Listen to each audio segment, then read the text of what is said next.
Loan लेके पैसा लगाया था, फ्यूचर के लिए सेविंग का पैसा रखा था, सारा पैसा ले गया, बर्बाद कर दिया। जी हाँ, ये स्टोरी है आजकल इंडिया में हर तीसरे व्यक्ति का, क्योंकि अर्निंग ऐप के नाम पे आपका पैसा आए दिन कोई ना कोई ऐप चूना लगा के ले जाता है। दोस्तों, अभी से नहीं, पिछले कुछ सालों से ये ट्रेंड लगातार आ रहा है। हर दूसरे या तीसरे दिन एक ऐप आता है, अर्निंग का झांसा देता है, कुछ टाइम अर्निंग देता है और लास्ट में आप लोगों को बड़ा बड़ा अमाउंट का चूना लगा के जाता है। आज की वीडियो में मैं आपका साथ कुछ इंपॉर्टेंट चीज़ें शेयर करूंगा और आपका एक बहुत ही इंपॉर्टेंट क्वेश्चन बार बार पूछा जाता है कि इस तरह का ऐप के ऊपर सरकार कोई एक्शन क्यों नहीं लेता है, सरकार इनको चलने ही क्यों देता है कि ये हमारा पैसा लूट के ले जाता है इंडिया से, सरकार इनको बैन क्यों नहीं कर देता है, सरकार इनके सर्वर्स को इंडिया में एक्सेस ही क्यों देता है। ये सबसे बड़ा सवाल होता है जब ये अर्निंग है भाग जाते हैं तब आप लोगों का। तो आपका इन्हीं सवालों का आज जवाब इस वीडियो में आपको मिलेगा। वीडियो को बिना स्किप किए एंड तक देखना। चैनल पे नए हो, पहली बार आए हो तो सब्सक्राइब कर लेना। इस तरह की इन्फॉर्मेटिव वीडियो आपको लगातार मिलता रहेगा। फेसबुक पे इस वीडियो को देख रहे हो तो पेज को फॉलो कर लेना और वीडियो को आगे शेयर करके सभी को देखने का मौका करके देना। चलिए वीडियो को शुरू करते हैं। तो दोस्तों, जैसे कि मैंने शुरुआत में बताया, अर्निंग ऐप, जी हाँ, अभी पिछले कुछ सालों से ये बहुत ही ज़्यादा ट्रेंड पे चल रहा है। हर दूसरे या तीसरे महीने एक नया ऐप आता है, आके आपको बोलता है कि अर्निंग मिल जाएगा। आपका जो कैपिटल आप जो लगाते हैं उसका हर दिन दुगना या तिगना जो है मुनाफा आपको मिल जाता है। इस तरह का अलग अलग ऐप आता है और बड़े बड़े कंपनीज़ का नाम यहाँ पे इस्तेमाल किया जाता है और आप उन्हीं कंपनीज़ के लालच है कि ये कंपनी तो रेपुटेड है, उसी के चक्कर में वहाँ पैसा लगाता है, जो इसके बाद स्कैम होता है और आपको पता चलता है इस कंपनी का इसका कोई हाथ नहीं है। जैसे कि जीबी फुटबॉल था, फॉक्सकॉन, शायद टाटा का नाम पे इसका उसका नाम लेके ये लोग क्या करते हैं, ऐप चलाते हैं।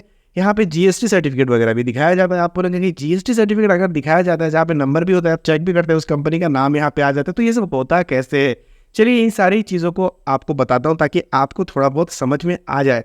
सबसे पहला बात यहाँ पे करता हूँ, ये सब कंपनी देखिए, ये सब सारे कंपनी जो है ये सब फेक और फर्जी होते हैं। इनका कोई भी रजिस्ट्रेशन सर्टिफिकेट होता ही नहीं है। प्लस कुछ ऐप यहाँ पे जीएसटी सर्टिफिकेट दिखाते हैं। देखिए, जीएसटी सर्टिफिकेट जो होता है वो किसी भी को कहीं पे भी किसी भी नाम का पैन कार्ड बना के आजकल ले लेते हैं। बात क्या है, मान लीजिए आप किसी दुकान पे जाते हो, वहाँ पे कोई सामान परचेज करते हो और पैसा देते हो, तो उस दुकान का नाम है मान लीजिए फलाना, मान लीजिए कोई भी ट्रेंड स्टोर, ठीक है। ट्रेंड स्टोर पे आप गए तो उस दुकान का नाम ट्रेंड स्टोर पे जीएसटी रजिस्टर्ड है, लेकिन आपने वहाँ पे पेमेंट किया है किसी और नाम पे, ठीक है। आपने किसी और नाम पे, ब्रिक्स इंडस्ट्री, उसके इंडस्ट्री के नाम पे आपने पे कर दिया है, लेकिन जीएसटी उसका इस नाम पे। तो आप उसको सवाल ज़रूर पूछोगे कि आपका इस नाम पे रजिस्टर है तो पेमेंट उस नाम पे क्यों जा रहा है। तो आप देखते होंगे इस तरह के ऐप पे आप जब भी पेमेंट करते हो, उनका जीएसटी सर्टिफिकेट या जो भी सर्टिफिकेट दिखाया जाता है, हालांकि कुछ लोग उन्हें ऑनलाइन चेक भी करते तो मिलता है हाँ इनके सर्टिफिकेट है, तो उनका पेमेंट हमेशा लेन देन जो होता है, आप देखिएगा बार बार अलग अलग उटपटांग नामों से होता है, क्योंकि ये लोग फर्जी प्रॉक्सी अकाउंट्स का यूज़ करते हैं। तो ये चीज़ ध्यान रखिएगा, कभी भी वो जिस नाम से रजिस्टर्ड है उस नाम से पेमेंट नहीं करेंगे, पेमेंट नहीं देंगे। इसके लिए मैंने बहुत सारे वीडियोस बनाए हैं, आप देख सकते हो। इससे आपको बहुत ज़्यादा प्रॉब्लम हो सकता है जब आप इस तरह के पेमेंट अपने खाते पे लेते हैं। अब एक बात करते हैं टेक्निकल चीज़ों की, जो भी मैंने बताया कि इन सब ऐप पे सरकार पाबंदी क्यों नहीं लगाता है। हर साल ये लोग आते हैं, बहुत लोगों को बर्बाद कर देते हैं। कुछ लोग यहाँ पे सुइसाइड जैसा काम भी कर लेते हैं, क्योंकि लोग 30, 35, 40 लाख का लोन लेके इन्हें ऐप में डाल देते हैं और ज़्यादा भी अमाउंट होता है। मैं ये बोल रहा हूँ कि मेरे पास इस तरह का रोज़ाना मैसेजेस आता है, क्या करूँ क्या नहीं। तो उन्हीं के ये सबसे ज़्यादा पूछा जाने वाला क्वेश्चन था कि सरकार इस पर कुछ नहीं क्यों करता है। देखिए, जब तक आप अर्निंग करते हो ना, आपको मिलता रहता है प्रॉफिट, तो आप किसी को, सरकार को जाके बोलते नहीं हो कि मैं यहाँ पे प्रॉफिट कमा रहा हूँ।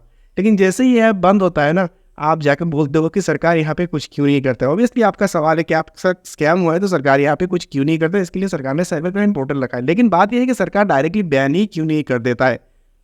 तो इस बात का सवाल आप लोग ढूंढ रहे थे, इसका जवाब मैं आपको आज देने वाला हूँ इस वीडियो में। देखिए, इन सब ऐप को जो लोग चलाते हैं ना, 90% लोगों को पता होता है कि ये 2-3 महीने बाद भाग जाएगा। 90%, 10% लोग ऐसे हैं जो फ्रेंड, दोस्त, रिश्तेदारों के चक्कर में आके फंस जाते हैं और यही लोग सबसे बड़ा घाटा यहाँ पे करके जाते हैं, मेंटर, गुरु, इसके उसके चक्कर में। तो सवाल इन्हीं का होता है कि सरकार इन पे पाबंदी क्यों नहीं लगाता है। देखिए दोस्तों, सरकार क्या क्या पाबंदी लगाए। हाल ही में पोर्न बैन हुआ था इंडिया में। क्या इसके बाद पोर्न साइट नहीं खुलते हैं? खुलते हैं, क्योंकि पोर्न साइट जो होते हैं उन्होंने अपना वेबसाइट का यूआरएल्स को चेंज कर देते हैं। अभी सर्वर्स जो होते हैं वो इंटरनेशनली होते हैं, उनको इंटरनेशनली सर्वर्स को जो है कोई भी कंट्री पूरी तरह से बैन या बंद नहीं कर सकता है।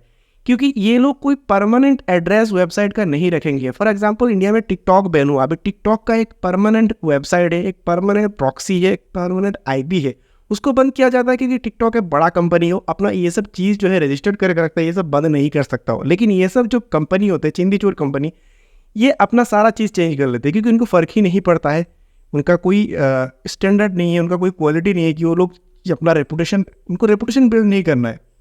तो इनका अगर एक लिंक बंद करेगा ना, ये लोग दूसरा लिंक ओपन कर लेंगे और आप लोग उसी लिंक पे चले जाओगे कि टेलीग्राम, व्हाट्सअप या फिर किस तरीके कुछ यूट्यूबर्स हैं जो पैसों के लालच में इनका प्रमोशन करते थे, उनका लिंक्स पे क्लिक करके चले जाओगे। आज गवर्नमेंट ने उनका एक लिंक बंद किया, कल आपका आप दूसरे लिंक पे चला जाओगे, आप बीपीएन लगा के ऑन कर लोगे। आप लोग तो ऐसे भी हो, ऐसे बहुत लोग हैं, पैसे के चक्कर में बीपीएन लगा के वो लिंक ओपन कर लोगे अगर गवर्नमेंट ने बंद भी कर दिया। तो लोगों का सवाल ये है कि गवर्नमेंट बंद क्यों नहीं करता। अब पता बंद कैसे करेगा। ये इंटरनेट जो है ग्लोबली है, एक अगर गवर्नमेंट कितना कर सकता है, एक हद तक एक वेबसाइट के यूआरएल को बंद कर सकता है, उसके बाद ये लोग दूसरे यूआरएल में शिफ्ट हो जाएंगे। फॉर एग्जांपल www.xyz.com, इस साइट पे आप जाके इन सब प्लेटफॉर्म को एक्सेस कर रहे हो। xyz.com गवर्नमेंट ने बंद कर दिया, ये लोग xyz.in बना लेंगे, xyz.cc बना लेंगे और आपको वही लिंक पे लेके चले जाएंगे। तो इसमें गवर्नमेंट की गलती कहाँ है, इसमें सरासर आपकी गलती है। गवर्नमेंट आए दिन जागरूक कर रहा है, इस तरह की चीज़ों में ना जाओ, लेकिन आप लोग पैसे के लालच में जाते हो, जाके बोलते हो गवर्नमेंट कुछ कर क्यों नहीं रहा है। तो बात यह है कि इन ऐप्स या इन साइट को डायरेक्टली बंद करना पॉसिबल नहीं है क्योंकि ये लोग अपना आईपीज़ को चेंज कर देंगे, अपने वेबसाइट्स की यूआरएल। अभी गवर्नमेंट सारी प्रॉक्सी, सारे सर्वर्स को बंद कैसे कर देगा, क्योंकि मान लो उन्होंने अपना जो .com है उनको बंद, मान लीजिए फॉर एग्जांपल एक इस तरह का फेक वेबसाइट है xyz.com जिसमें गवर्नमेंट ने बैन लगा दिया है। तो इन्होंने क्या किया, अलग से सर्वर्स में जाके अलग कोई आईपी खरीद के वहाँ पे xyz.cc के नाम पे एक यूआरएल आपको दे दिया। अभी गवर्नमेंट क्या दुनिया का जितने सर्वर है सबको बंद कर सकता है? नहीं कर सकता है ना। गवर्नमेंट इनको बोल सकता है कि आपके सर्वर में इस तरह का एक साइट बना है, अभी आपका कंपनी ही बंद कर दो। इंडिया का कंपनी थोड़ी होगा, बाहर का कंपनी होगा। इंडियन गवर्नमेंट का बात क्यों सुनेगा वो? कोई नीदरलैंड का होगा, कोई पनामा का होगा, पनामा का होगा, बात ही नहीं सुनेगा क्योंकि पनामा में जो सर्वर्स होते हैं उनको ऑफशोर होस्टिंग बोला जाता है क्योंकि वहाँ पे कोई भी सर्वर में कोई भी गवर्नमेंट का कोई कंट्रोल नहीं होता है क्योंकि वो सारे ऑफशोर होस्टिंग होते हैं। जब FBI और CIA जाके वहाँ पे मतलब डायरेक्टली कोई एक्शन नहीं लेते तब तक उन सर्वर से कोई भी चीज़ डिलीट नहीं होता है। तो ये चीज़ को कंट्रोल करना गवर्नमेंट के हाथ में नहीं है, आम जनता, आम लोग जो आप लोग करते हो आप लोगों के हाथ में है। इस चीज़ का क्वेश्चन का आंसर यही है कि गवर्नमेंट एक यूआरएल को बंद करेगा, वो लोग अपना यूआरएल को चेंज कर लेंगे। जैसे कि gbfootball.com बंद किया, gbfootball.cc ओपन करके आप लोगों को लिंक टेलीग्राम के माध्यम से आपको दे दिया जाए कि हमारा ये बंद हो गया, इसमें जाए। ऑब्वियसली ऐसा होता है, आपने देखा होगा, जैसे ही आता है, जैसे कोई लिंक बन जाता है दूसरा लिंक पे शिफ्ट कर लेते हैं ये लोग। जैसे एक ऐप बंद हो गया, जैसे इन्वेस्टमेंट आना बंद हो गया, हाँ ये बंद हो गया, हम दूसरे पे आ जाओ और फिर आपको लूट लेते हैं। तो ये आपका सवाल का जवाब था कि गवर्नमेंट पे कोई कुछ नहीं क्यों नहीं करता, इसलिए वो कुछ नहीं कर पाएगा जब तक आप लोग जागरूक नहीं होंगे। उम्मीद है आप लोगों को इस सवाल का जवाब आपको मिल गया होगा।